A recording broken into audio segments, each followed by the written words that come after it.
तुर्क सदर ने इसराइल को दहशतगर्द रियासत करार दे दिया। इस्तांबुल में ओआईसी वज़ीर ख़ारजा इजलास से खिताब में रजब तय्यिब एर्दोगान ने कहा कि यकीन है फतह ईरान का मुकद्दर होगी। इसराइल ने कत्ल और नस्ल कुशी की पॉलिसी जारी रखी हुई है। सेहूनी रियासत अमन की राह में सबसे बड़ी रुकावट है। इसके हाथ मुसलमानों के खून से रंगे हैं।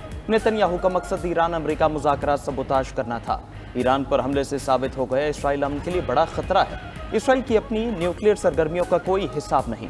मगरबी ताकतें भी इसराइल की हिमायती हैं। ईरान को अपने दिफा का पूरा हक हासिल है।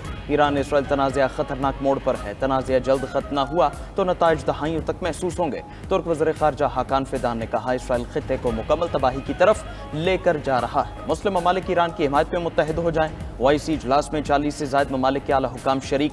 वज़ीर ख़ारजा इसहाक डार और ईरानी वज़ीर ख़ारजा अब्बास इराक़ची भी मौजूद।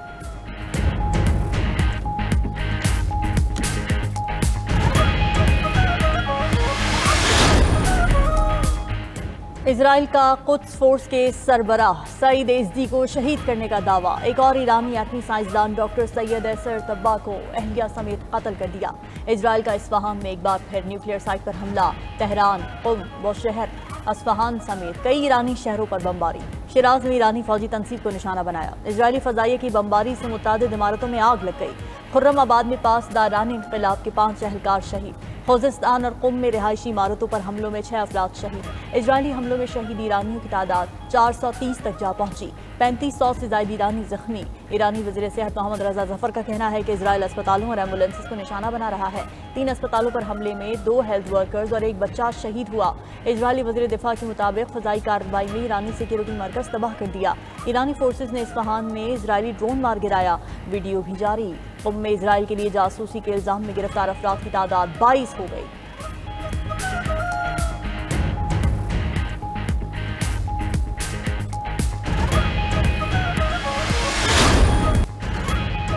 ईरानी मिसाइल हमलों की 18वीं लहर से इसराइल लर्ज उठा। तल अबीब और हैफा समेत दीगर इसराइली इलाकों में धमाके।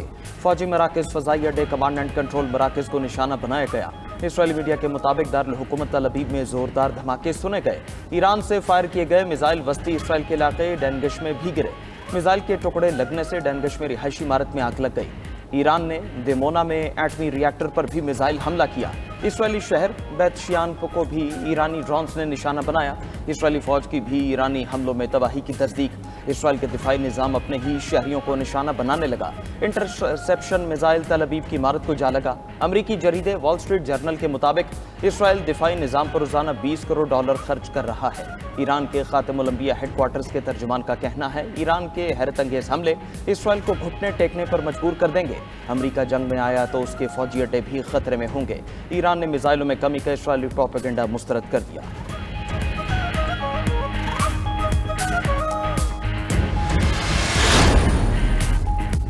ईरान से बात करेंगे, देखते हैं क्या नतीजा निकलता है। अमेरिकी सदर डोनाल्ड ट्रंप की मीडिया से गुफ्तगू। कहा मुज़ाकिरात से पहले सीज़फायर चाहता हूँ। ईरान पर हमला करने का फैसला 2 हफ्ते में करूंगा। अमेरिकी असासों पर हमला हुआ तो हमला करने वालों को दुख होगा। ईरान में ज़मीनी अफवाज उतारना आखिरी हल होगा।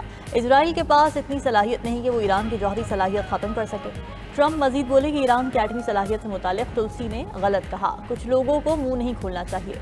हकीकत में ईरान कुछ हफ्तों या महीनों में जौहरी हथियार बना सकता था। ईरान अमेरिका से बात करना चाहता है, यूरोप से नहीं। जंग बंदी कराना यूरोप की सलाहियत नहीं।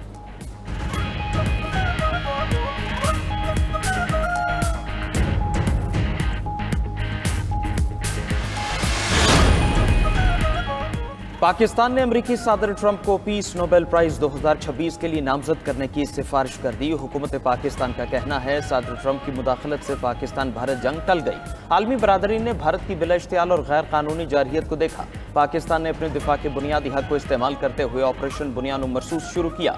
ऑपरेशन बुनियान मरसूस नपतुल्ला पुरअज़्म फौजी रद्द-ए-अमल था। सदर ट्रंप की दूरंदेश क़यादत ने इस्लामाबाद और नई दिल्ली के साथ सिफारती राबिते उस्तवार किए। सदर ट्रंप की हिकमत अमली से तेजी से बिगड़ती सूरत हाल पर काबू पाया जा सका। हुकूमत पाकिस्तान ने सदर ट्रंप की जानिब से मसला जम्मू कश्मीर के पुरअमन हल की पेशकश को भी सराहा। कहा कश्मीर का तनाज़ा जनूबी एशिया में अदम इस्तेहकाम की जड़ है। हल अक़वाम मुत्तहिदा की करारदादों के मुताबिक होना जरूरी है। सदर ट्रंप ने मीडिया से गुफ्तगू करते हुए कहा कि पाकिस्तान और भारत के दरमियान जंग बंदी कराई। पाकिस्तान भारत की जंग बंद कराने पर उन्हें नोबेल प्राइज मिलना चाहिए, मगर नोबेल प्राइज सिर्फ लिबरल्स को मिलता है। ये लोग मुझे नहीं देंगे।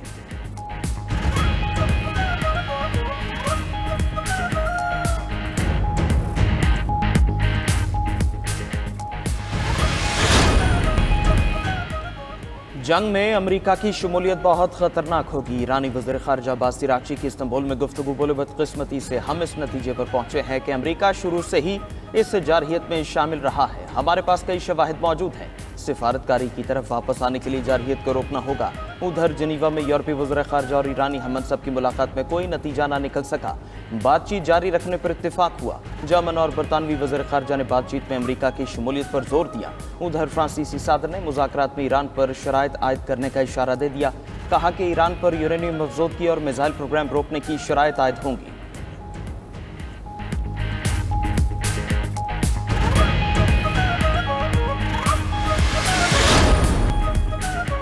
अक़वाम मुत्तहिदा का इसराइल और ईरान से फौरी जंग बंदी का मुतालबा। सलामती काउंसिल इजलास में एंटोनियो गुतेरेस ने कहा, तनाज़ा बढ़ गया तो कोई कंट्रोल नहीं कर सकेगा।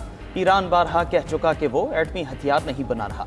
कशीदगी का हल सिर्फ सिफारतकारी में है। हमको मौका देकर जंग से गुरेज किया जाए। पाकिस्तान की एक बार फिर ईरान की भरपूर हिमायत। आसिम इफ्तिखार बोले, इसराइली हमले ईरानी खुद मुख्तारी और आलमी कवानीन की खिलाफ वर्जी है। सलामती काउंसिल ईरान पर इसराइली हमलों की गैर मशरूत और दो टोक मजम्मत करे।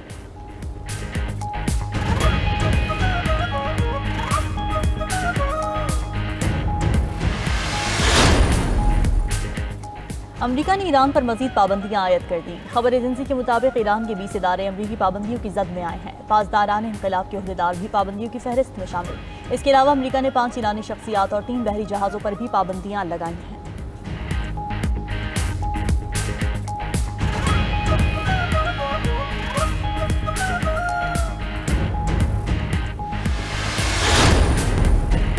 अमेरिका ने ईरान पर हमला किया तो इलाकाई जंग में डूब जाएगा। CIA के साबिक डायरेक्टर लियोन पैनेटा का कहना है कि अमेरिका को खबरदार करते हैं कि ईरान अमेरिकी हमले के जवाब में लाजमी कार्रवाई करेगा। सिर्फ फ़ज़ाई हमला भी अमेरिका को ईरान के खिलाफ जंग में शामिल कर देगा। लियोन पैनेटा ने मजीद कहा कि अमेरिका ईरान के खिलाफ जंग का हिस्सा बनने की गलती हरगिज़ न करे। ट्रंप को इराक़ जंग से सबक सीखने की ज़रूरत है। इराक़ जंग में शामिल होना अमेरिका की खौफनाक गलती थी।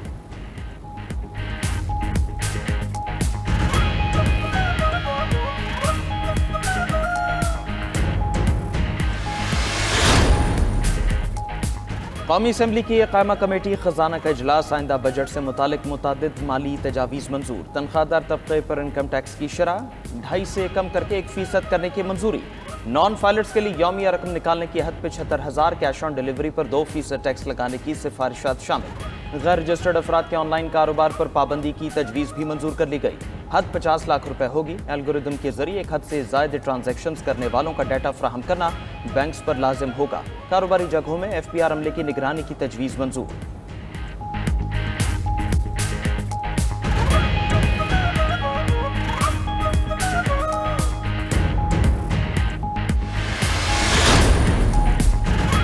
रवा माली साल में कोई मिनी बजट नहीं लाए। माली नज़्म में रहकर खसारे में कमी लाए और ज़र मुबादला बढ़ाया।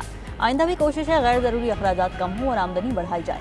वज़ीर ख़जाना मोहम्मद औरंगज़ेब का सेनेट में इज़हार ख्याल।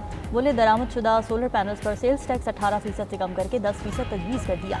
इक़दाम मकामी सोलर पैनल्स इंडस्ट्री के फ़रोग़ के लिए किया गया। जो टैक्स लगेगा उसका इतलाक़ 46% दरामदी सोलर पैनल्स के पुर्जा जात पर होगा।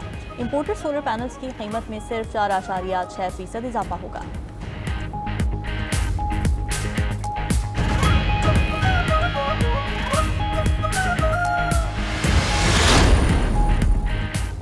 बानी PTI के खिलाफ हरजाना केस की समात वज़ीर-ए-आज़म शहबाज शरीफ बज़रिया वीडियो लिंक लाहौर हाईकोर्ट में पेश। कहा, जज साहब, आपके सामने बहुत सी पेशियां हो चुकी हैं, अभी तक मोहरों और दस्तखतों के अलावा कोई बात आगे नहीं बढ़ी। वकील बानी PTI ने सवाल किया कि क्या बानी को भेजा गया लीगल नोटिस आपकी रजामंदी से जारी हुआ। शहबाज शरीफ ने जवाब दिया, जी ये दुरुस्त है, लीगल नोटिस मेरी हिदायत पर जारी किया गया। वकील बानी ने कहा, आपके दावे में लीगल नोटिस मौजूद ही नहीं।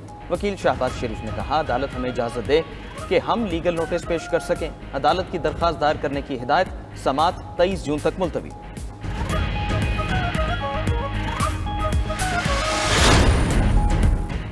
सुप्रीम कोर्ट के सीनियर जज जस्टिस मंसूर अली शाह की आईनी बेंच की मुद्दत में तौसीह की मुखालिफत। 19 जून के इजलास से पहले लिखा गया खत सामने आ गया। मुतालबा किया कि 26वीं तरमीम केस के फैसले तक आईनी बेंच की मुद्दत में तौसीह न की जाए। खत में कहा कि पेशगी बता दिया था 19 जून के इजलास के लिए पाकिस्तान में दस्तयाब नहीं हूँ। तवक्को थी कि अदम दस्तयाबी पर इजलास मुअख्खर किया जाएगा। माजी में एग्जीक्यूटिव मेंबरान की अदम मौजूदगी पर इजलास मुअख्खर हो चुका है। 26वीं तरमीम फैसले से पहले तौसीह बहरान को मजीद गहरा करेगी। ये तनाज़ा इदारे की साख और इस पर अवामी एतबार को तबाह कर रहा है। आईनी बेंच में शमूलियत का मयार और पैमाना भी तय किया जाए।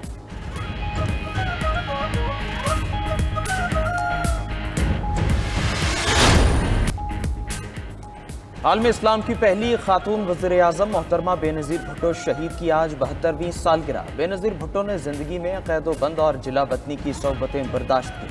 1986 में वतन वापसी पर बेनज़ीर का फ़क़ीदुल मिसाल इस्तेक़बाल हुआ। 1988 और 1993 में वज़ारत उज़्मा के ओहदे पर फाइज हुई। 27 दिसंबर 2007 में रावलपिंडी में हमले में शहीद हुई। बेटे बिलावल भुट्टो ने अपने पैगाम में कहा, वालिदा शहीद का मकसद जहालत के अंधेरों का खात्मा था।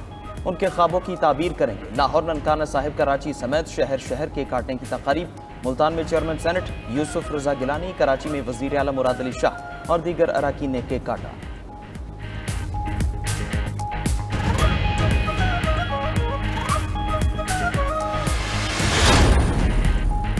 मेयर कराची ने बल्दिया उज़्मा कराची के पहले बेस्ट रिजॉर्ट का इफ्तिताह कर दिया। पब्लिक प्राइवेट पार्टनरशिप के तहत बनाया गया रिजॉर्ट 6 माह में मुकम्मल हुआ। ऐसी सहूलियात मैसर होंगी कि लोगों को थाईलैंड, मलेशिया और दुबई जाने की जरूरत नहीं होगी।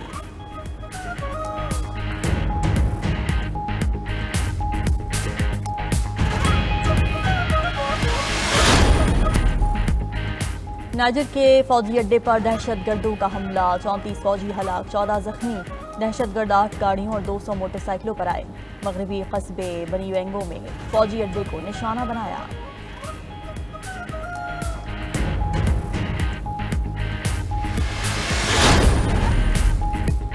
और दुनिया के बुलंद तरीन मैदान में शंदूर पोलो फेस्टिवल का आज दूसरा रोज। पहले पोलो मैच में सरलासपुर चित्राल ने गेजर जीबी को 3 के मुकाबले में 6 गोल से शिकस्त दी।